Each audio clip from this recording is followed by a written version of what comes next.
The quietness in the room was abruptly interrupted by the mechanical movement of gears in dire need of lubrication from the projector mounted on a rusty and squeaking stand on the back wall.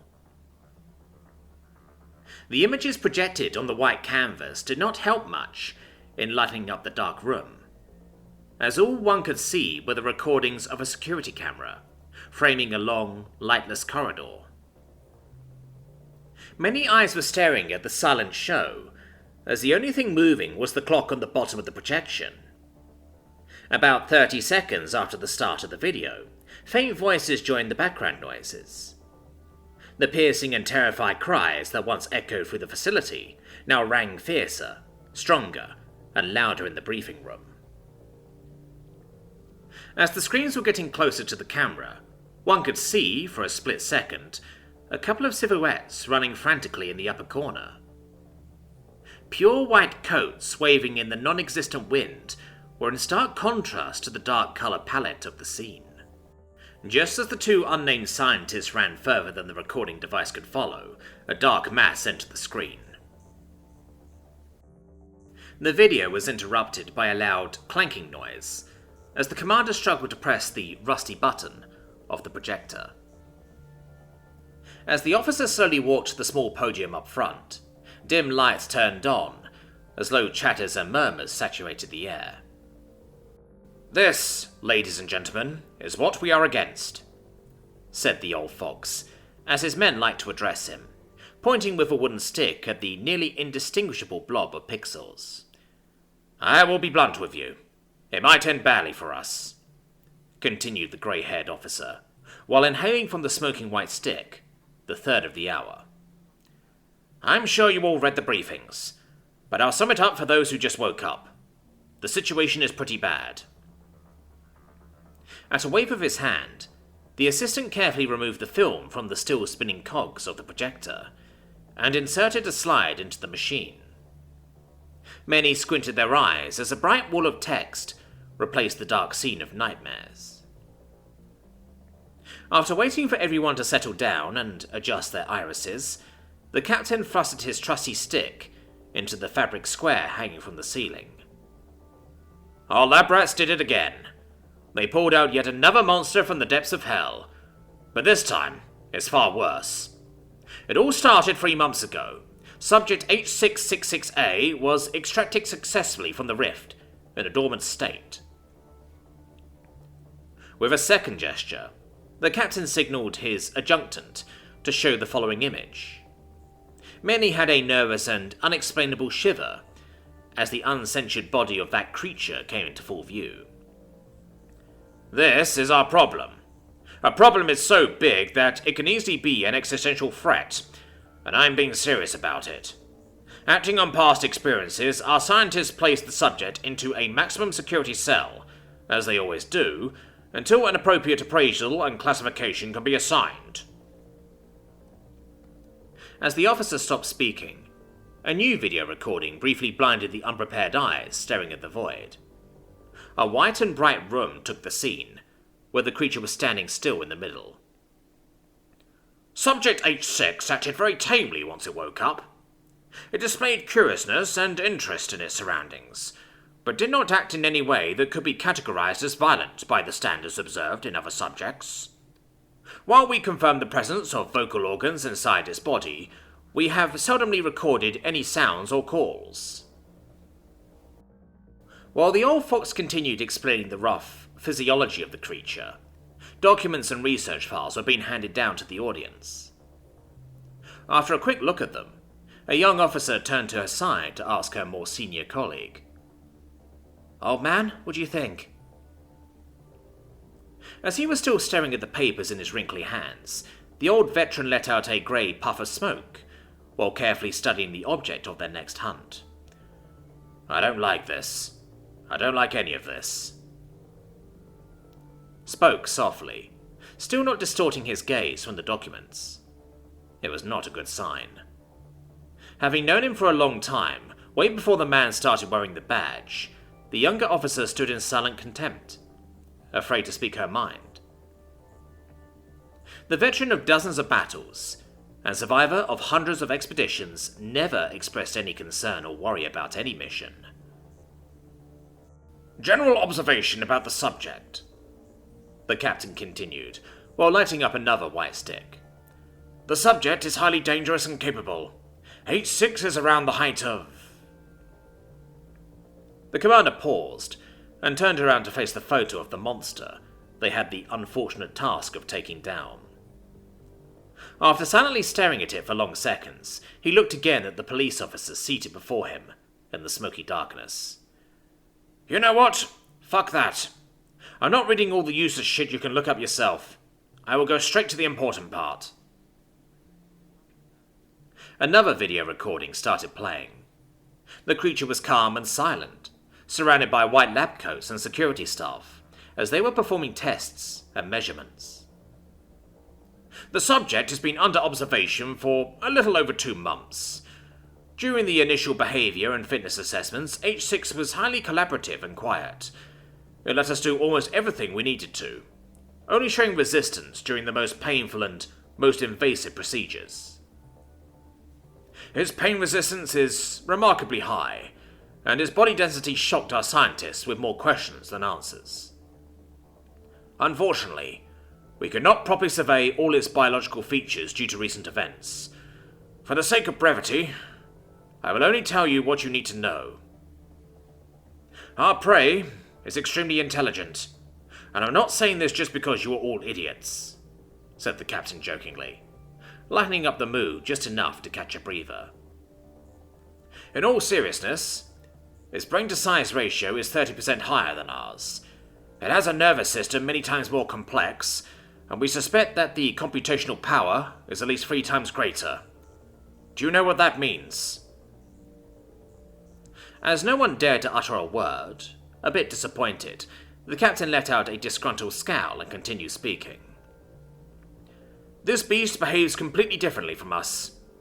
When in a stressful situation, while we think and then act, it does not need to stop to contemplate the next actions. Sensing and hearing the uproar that such information caused, the commander took a couple of minutes to come up with an appropriate example. Complex actions that would take us at least 30 seconds, such as loading an empty rifle, have been executed in less than 5 by the subject. Hearing this, the old man raised his head and abruptly interrupted his superior. You mean it learned how to operate a rifle? Mind your tone, Corporal, but yes, it did. And most impressively, we have confirmation that before yesterday, it had never touched or seen how to load one. Quite concerned at the new stream of information, the old man focused his eyelids and extended his ears. That's not all. The subject possesses impressively precise coordination of its body parts, especially its upper limbs. It can perform almost impossibly complex motions, simply by willing its body and mind to. Its ability to control almost every muscle and fibre of its body, combined with its frightening accurate hand-to-eye coordination, gives it a precision of movements comparable only to that of machines. Our scientists have also discovered that this being has stamina over 10 times that of what our physiology allows us, while having a sprinting speed slightly faster than ours. To add salt to the wound, it is also significantly stronger and agile than our average, and there is evidence that he can adapt his senses, such as sight, smell, and hearing, based on the situation and his surroundings. What about his defense mechanisms? The corporal asked, more focused than ever. The creature can boast an advanced pattern recognition, and evidence has shown that it has familiarity with all the traps and hunting strategies we have tried employing. Unsuccessfully, I might add. Now, going back to recent events, the creature that has been quiet and obedient up until now has managed to breach containment, and is now causing mass havoc inside the facility. We have confirmation of numerous casualties between the research staff and the on-site security forces. The numbers are still unknown, but we can confidently say that triple digits have been reached. Team Epsilon has been dispatched, but until they get here, the job is ours. Eliminate the bastard, or gather as much information as possible while trying. The facility has been under quarantine since losing connection with the control room 4 hours ago. What can we expect going in, sir? Worley asked the rookie while shivering, almost swallowed up by an uncontrollable and irrational fear after looking at an image from the report she was holding in her trembling hands. Everything. Expect everything and anything. Video feed from the security systems is offline, as all external electrical sources got cut off to limit any potential advantages the creature can cause. After saying this, the captain walked to the door and flicked a switch. Following a low humming, the lights hanging from the ceiling started flickering before illuminating the room as if it were day. As the officers rubbed their tired eyes, the captain whispered something into the ears of the old man, while giving him a folder none of the others even knew existed. This is all for now. Get ready. We are moving at 0400 hours. As the police officers started making their way to the armory, the corporal and the rookie stood there for a couple more minutes. You seem worried, old man. I am. I've never seen you like this. Is this creature so dangerous that even you are afraid of it? Without saying a word, the experienced officer handed the folder to the inexperienced one, ordering her to look at it carefully, simply by looking at her in the eyes. After giving her a moment to soak in all the relevant information, he spoke again in a low tone, as if to not be heard in the empty room. The scientists have made a grave mistake. I will talk with the captain before the mission. Maybe the guys coming after us might have a better chance of coming out in one piece.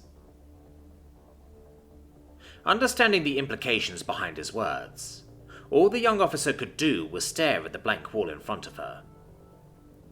As the silence was getting too loud, the old man took a big breath before lighting up a thick brown stick between his lips. They labelled and treated it as prey. What a joke. This simple sentence was followed by another moment of seemingly endless silence. The rookie kept staring wide-eyed at the old man on her side, waiting for words to come out of his tired mouth. I have hunted many animals and monsters in my life. You don't need to be a biologist to understand certain things. After hundreds of times, you start to see the patterns. That thing. Its eyes. Its eyes are pointed forward. Its nose is pointed forward. Its ears are pointed forward. Its whole body made to be pointing forward. Well, that's good then. It means it has more difficulty sensing what's around him. No! That's way, way worse.